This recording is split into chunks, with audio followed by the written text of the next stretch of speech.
Katie Couric asking her about the bailout. This is the one that I think has the most inexplicable answer. Here we go. Why isn't it better, Governor Palin, to spend $700 billion helping middle-class families who are struggling with health care, housing, gas, and groceries? Allow them to spend more and put more money into the economy instead of helping these big financial institutions that played a role in creating this mess. That's why I say I, like every American I'm speaking with, we're ill about this position that we have been put in, where it is the taxpayers looking to bail out. But ultimately, what the bailout does is help those who are concerned about the health care reform that is needed to help shore up our economy, helping the...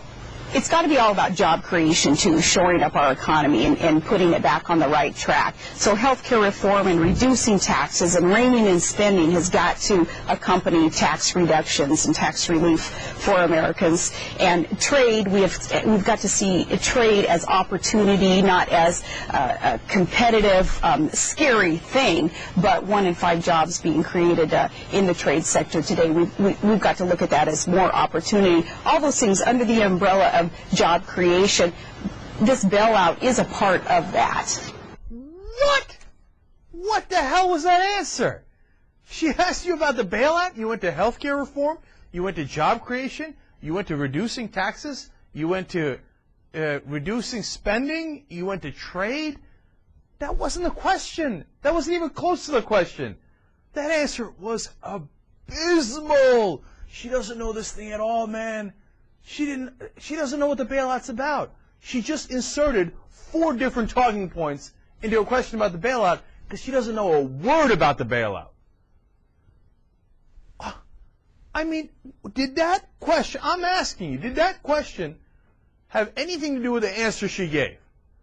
You know, I tell you, Katie, healthcare reform, and what else did they write down for me? Oh, we reduced taxes, and, you know, we're against government spending. No. But what does that have to do with regulation and deregulation and whether we should do the bailout and how much it is costing the Americans? She doesn't know what the hell she's doing. I'm going to give you one more. Now she asks about, Katie Couric does about Afghanistan, yet another complete non-answer. It gives general talking points. And after the clip, Katie Couric's on the Today Show and explains why it's a non-answer. Let's watch. Tonight on the Evening News, we'll hear your conversation about foreign policy. I'd like to play an excerpt where you ask her why she thinks Afghanistan is more of a challenge than Iraq. Okay. Why is it much more challenging there? Can you explain that? The logistics that we're already suggesting here, not having enough troops in the area right now, things like the terrain even in Afghanistan and that border between Pakistan and Afghanistan where, you know, we believe that the bin Laden is hiding out right now and is still such a leader of this terrorist movement.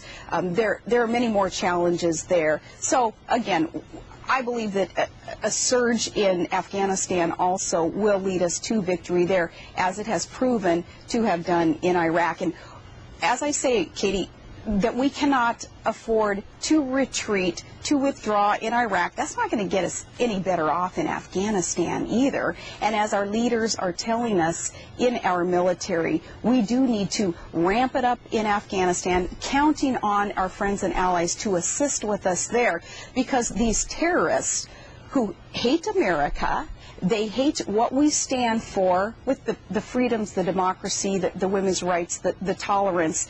They hate what it is that we represent, and our allies, too, and our friends, what they represent. If we were to allow a stronghold to be captured by these terrorists, then the world is in even greater peril than it is today. We cannot afford to lose in Afghanistan.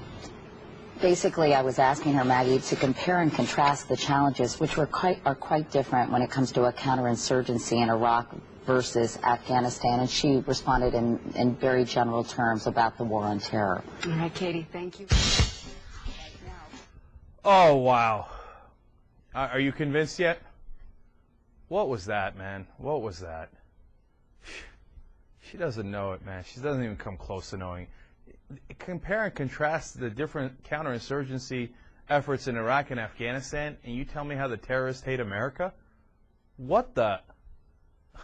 I mean, come on, man. And what terrorists are you talking about? Are you talking about Al-Qaeda? Are you talking about Taliban? You know they're 2 separate people, and they're not all just generalized terrorists.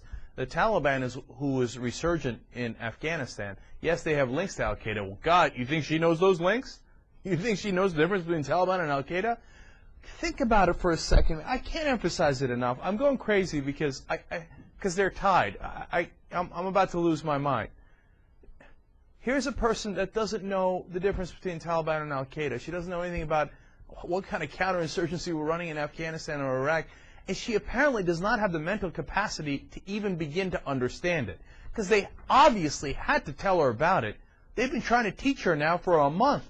They've hid her from interviews. Now we see why. They've hid her from the reporters for about a month after she was elected. She's had a month to study all this stuff, and it still hasn't gotten through her thick skull. You know why? Because she's stupid. And I didn't say that from the get-go. And when other people said it, I said, hey, don't underestimate it. We don't know. We haven't seen it. Now we've seen it. The jury's in. It's over. She's dumb as a brick. I think Bush would give better answers than that. They hate America. We don't have enough troops in Afghanistan. Well, that's the problem in the first place. Yeah, we sent them all to Iraq. But now you're making the point against your own campaign. Look, overall, she sounds like Miss Teen South Carolina. Such as Iraq, like other Asian countries in South Africa, and we should have maps, and what was it? Healthcare reform, jobs, reduced taxes. They hate America, such as like Iraq. You can't do it, America. I'm begging you, man. If you're a McCain supporter or you're an independent, you're watching this thing, you can't. You know you can't do it. You know you can't do it. You can't have her risk her being president of the United States. She doesn't know a stitch about this world. She doesn't know anything about the issues. Think about this, man. They're trying to cancel the vice presidential debate.